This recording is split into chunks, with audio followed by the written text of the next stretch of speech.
Պարոն Ռուբինյան, Սամվել Կարապետյանը ուզում է գա իշխանության, որ հայ ազգը մի քանի տարի հետո նամազ չանի։ Դուք դրան եք տանում ամեն ինչ, որ Սամվել Կարապետյանը մտահոգված է։ Ձեր նշած անձը չի կարող գալ իշխանության, որտեղ ինքը ունի 3 երկրի քաղաքացիություն եւ հետեւաբար չի կարող լինել տեխնացու եւ հետեւաբար չի կարող ընտրվել որևէ պաշտոնում, որը ենթադրում է իշխանություն բացի ավականից։ Հայ ժողովուրդը 1000 տարի նամազ չի արել, նկատի եմ իսլամի ընդունումից հետո երբևէ նամազ չի արել, այն բարձ պատճառով, որ եղել է քրիստոնյա։ Չեմ կարծում, որ աշխարհում ուժ կա, որ դա կարող է փոխել եւ առաջարկում եմ քիչ ծխել կամ քիչ սնկեր ուտել։ Բայց ըստ էության նա ասում է պարոն Ռուբինյան, որ դուք հերվացնում եք հայ ժողովրդին իր ինքնությունից, դրա համատեքստում է ասում։ Իրավունք ունենա դրա մասին խոսել, նախ թող սովորի խոսել հայերեն։ Անդրանիկ Թևանյանի հետ կապված, փաստորեն ազգային ժողովից հնարավոր է գաղտնի տեղեկություններ դուրս գան, ձեր իշխանության օրոք է դա տեղի ունեցել։ Ազգային ժողովում ոչ միայն իշխանության ներկայացուցիչներն են, այնտեղ նաև ընդդիմության ներկայացուցիչներն են։ Իշխանությունը պատասխանատու չի ընդդիմադիր պատգամավորների գաղտնի տեղեկություն հանել, չհանելու կամ դավաճան լինել չլինելու համար։ Դուք ունեք ենթադրություններ, ինչպես է այդ տեղեկությունը դուրս եկել։ Համապատասխան հաղորդագրությունից բխում է, որ Թևանյանը ամենայն դեպս ըստ մեղադրանքի ապօրինի կերպով հավաքագրել է այդ ինֆորմացիան, այսինքն ինչ որ մեկը տվել է դա իրան։ Թե ով է տվել, չգիտեմ։ Ես կարող եմ ասել, որ դահլիճը այդ բանին եղել է, այսինքն փակ նիստերի ժամանակ դահլիճը լինում է փակ, այնտեղ ներկայ են լինում միայն այն մարդիկ, ովքեր ունեն համապատասխան թույլտվություն գաղտնի տեղեկություններին ծանոթանալու, այսինքն падգամավորները։ Նույնիսկ այն падգամավորները, ովքեր ստորագրած չեն լինում գաղտնիության փաստաթուղթը, իրավունք չեն ունենում այդ պահին ներկա լինել։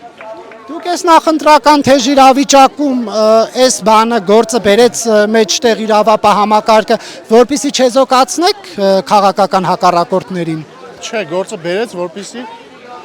չեզոքացնենք դավաճաններին, լրտեսներին ու սրիկաներին։ Բայց դեռ դատարանի վճիռ չկա, դուք ինչպես եք դավաճան եւ լրտես անվանում։ Ում ես ոչ մեկին ոչ մի բան չանվանում։ Դե մենք Անդրանիկ Թևանյանի մասին ենք խոսում։ Ես էլ խոսում եմ դավաճաններին, սրիկաներին եւ լրտեսներին մեկուսացնելու անհրաժեշտության մասին։ Բայց պարոն Ռուբինյան, ինչպես է լինում, որ միայն ընդդիմադիրների հետևից են իրավապահները գնում իշխանության ներկայացուցիչները, դուք որևէ փաստ ունեք, որ իշխանության որևէ ներկայացուցիչ լրտես է կամ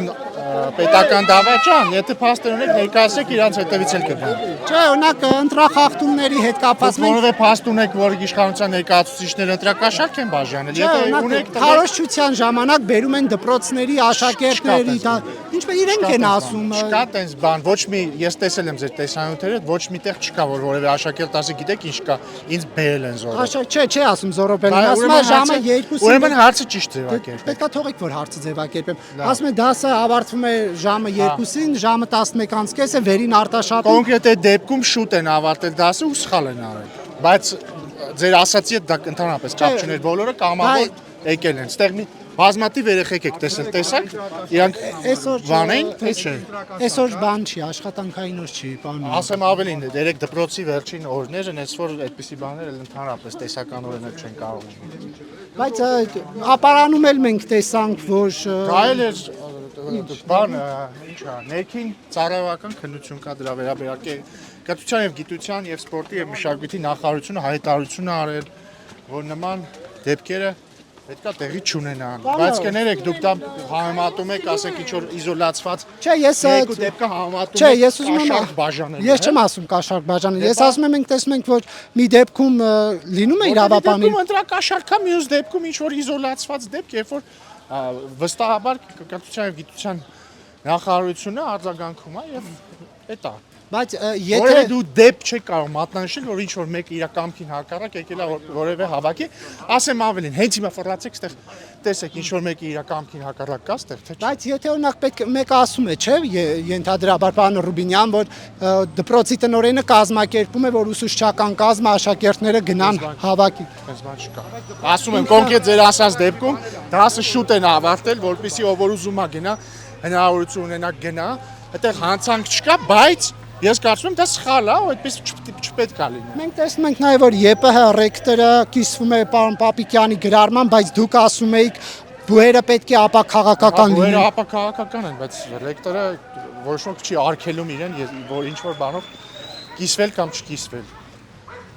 Եվ պարոն Ռուբինյան, Քոչարյանը այսօր քննադատելով ձեր քաղաքական ղեկավարին Փաշինյանի փոխարեն ասեց Փաշաև, հետո ասեց երևի պատամամբ ստացվեց, ինչպես կարձագանքեք սրան։ Կասեմ, որ շատ բավականին տափակ է պարոն Քոչարյանը, ես տեսնում եմ, որ նա փորձում է, այսպես ասել, փոխել իր իմիջը, մարդասպան Արյուն Արբու Արնախում մարդասպանի իմիջը, որը ժողովրդի մեջ արմատացած է, փորձում է փոխել փոքրիկ հումորիկներ անելով, բայց ես պետք է ասեմ կամ սրամտելով իր արևին, բայց ես պետք է ասեմ, որ նա բավականին տափակ է։ Լավ, պարոն Ռուբինյան, հակակոռուպցիոնը օժ չկա, որ այդ ձայնագրությունները չհրապարակի, ինսայդերի հրապարակումն եղավ, այսինքն սա պետք է հետևանք ունենա, թե ուղղակի սենց գցեն դաշտ։ Ինսայդերի հրապարակումը եղավ, ես կուզեի, որ դա առնվազն քաղաքական հետևանք ունենար եւ բոլոր ընդդիմադիր ուժերին, դուք օրինակ, հարցնեիք, ասեիք, նկատի եմ բոլորին բացի կալուգացի օլիգարխի ուժից, էլի, հարցնեիք, ասեիք, օրինակ դուք այս տեղեկության հրապարակումից հետո շարունակում եք ասել, որ դուք չեք բացառում համագործակցությունը նրա ուժի հետ։ Թող ասեն։ Եվ եթե ասեցին, որ չենք շարունակում ենք չբացառել, դա կարող է նշանակել ընդհանրապես երկու բան, կամ իրանք են օտարերկրյա ուժային մարմնի աշխատակից, կամ իրանք խնդիր չեն տեսնում, որ օտարերկրյա ուժային մարմնի աշխատակից է, գա Հայաստանում իշխանության կամ չգիտեմ, իրակուսանությունը գա իշխանության։ Ինչ վերաբերում է ընտրակաշառքի դեպքերին, այո, գրեթե ամեն օր հրապարակվում են ձայնագրություններ, ըստ որի ընդդիմության տասովշիկները ընտրակաշառք են բաժանում եւ դրանք ունենում են կոնկրետ հետևանք։ Այդ բոլոր տասովշիկները հատ առ հատ հայտնվում են քրեակատավական հիմնարկում, ընդ որում նշած կլինեք, այդ իրենց ձայնագրության մեջ խայտարակ բաներ են, էլի խոսում։ Հայոյում են ղարաբաղցիներին, հայոյում են հաշմանդամություն ստացած զինվորականներին, հայոյում են սորական մարդկանց ում կաշառք են տվել, մեկը կար ասում է, կյանքն է տենց, հա ինչ անենք, կյանքը տենց է, փոխտուր են բանից արա։ Ես ասում եմ, որ բոլոր այդ ընտրակաշառատու սրիկաներին քրեակատարողական հիմնարկում Հավապատասխան մարդիկ այն բանից են անում։ Այն բանը որն է, պարոն Ռուբինյան։ Այն ինչ որ իրանք նկատի ունեն, չգիտեմ ինչ նկատի ունեն։ Պարոն Ռուբինյան, լավ, ինսայդերն ասում է, որ Հայաստանում կան լիքը ռուս պաշտոնյաներ, որոնք հետախուզության նպատակով են այստեղ։ Պետք է արտգործնախարարությունը կամ Հայաստանի իրավապահ համակարգ ուսումնասիրի, գուցե անհրաժեշտություն կա նրանց ծառայությունը դադարեցնելու Հայաստանում։ Գիտեք, նման հարցերը չեմ կարծում, որ հանրային քաղաքական մեկնաբանման ենթակա են։ Չունեմ մեկնաբանություն այս հարցով, որտեղ նման հարցերը պետք չի մեկնաբանել, երբ որ կամ եթե ինչ որ բան անելու կարիք լինի, կարելի, չի լինի, չի արվի։